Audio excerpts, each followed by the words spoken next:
சற்று முன் கிடைக்கப்பெற்ற மிக மிக முக்கியமான செய்தி ஒன்று வெளியாகியிருக்கு.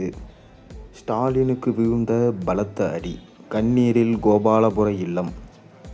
ஆக்சிஸ் மை இந்தியா வெளியிட்ட எக்ஸிட் போல் முடிவுகள் தமிழக அரசியல் களத்தில் புயலையே கிளப்பியிருக்கு. திமுகவுக்கு நிகரான வாக்கு சதவீதத்தை தாவேகா பெறக்கூடும் என இந்த தேர்தலுக்கு பிந்தைய கருத்து கணிப்பில் தெரிவிக்கப்பட்டிருக்கு. குறிப்பாக நகர்ப்புறங்களில் திமுகவை முந்துகிறது தாவேகா.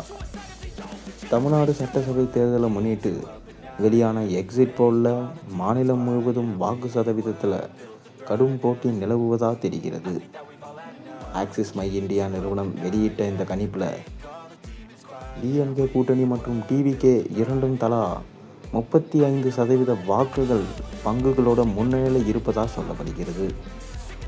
அதே நேரத்தில் ஏடிஎம்கே கூட்டணி 23% வாக்குகளையும், என்டிகே 3% மற்றும் பிற கட்சிகள் 4% வாக்குகளையும் பெறும் என கணிக்கப்பட்டிருக்கு. பகுதி வாரியான கணக்கெடுப்பில் கிராமப்புறங்களில் திமுக கூட்டணி 35% வாக்குகளை பெற்றிருந்தாலும் முந்தைய தேர்தலை விட 14% சரிவு காணப்படுகிறது. அதாவது முந்தைய தேர்தலில் கிராமப்புற வாக்குகளில் 49% பெற்றிருந்தது திமுக. நகர்ப்புறங்களில் திமுக கூட்டணிக்கு 35% வாக்குகள் கிடைத்தாலும் அங்கு 12% குறைஞ்சிருக்கு. கடந்த தேர்தலில் நகர்ப்புறங்களில் கிராமப்புறங்களில் 47% வாக்குகளை பெற்றிருந்தது திமுக. ஆனால் புதிய கட்சியான தமிழக வெற்றி கழகம் குறிப்பிடத்தகுந்த உயர்வை பதிவு செஞ்சிருக்கு. கிராமப்புறங்களில் 33% மற்றும் நகர்ப்புறங்களில் 38% வாக்குகளை தாவேகா பெறும் என கணிக்கப்பட்டிருக்கு. இது அந்த கட்சியின் வேகமான எழுச்சியை காட்டுது. அதிமுக கூட்டணி கிராமப்புறங்களில் 25% வாக்குகளை பெறும்.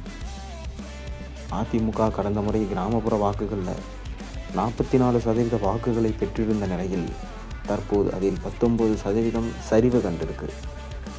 நகர்ப்புறங்களில் 21% வாக்குகளை மட்டுமே அதிமுக பெறுகிறது. கடந்த தேர்தலில் நகர்ப்புற வாக்காளர்களில் 40% வாக்குகளை அதிமுக பெற்றிருந்த நிலையில் இந்த முறை கணிசமான சரிவை சந்திக்குது. இறுதி முடிவுகள் மே 4 வெளியாகும் நிலையில் ரொம்பவே எதிர்பார்ப்பு அதிகரிச்சிருக்கு.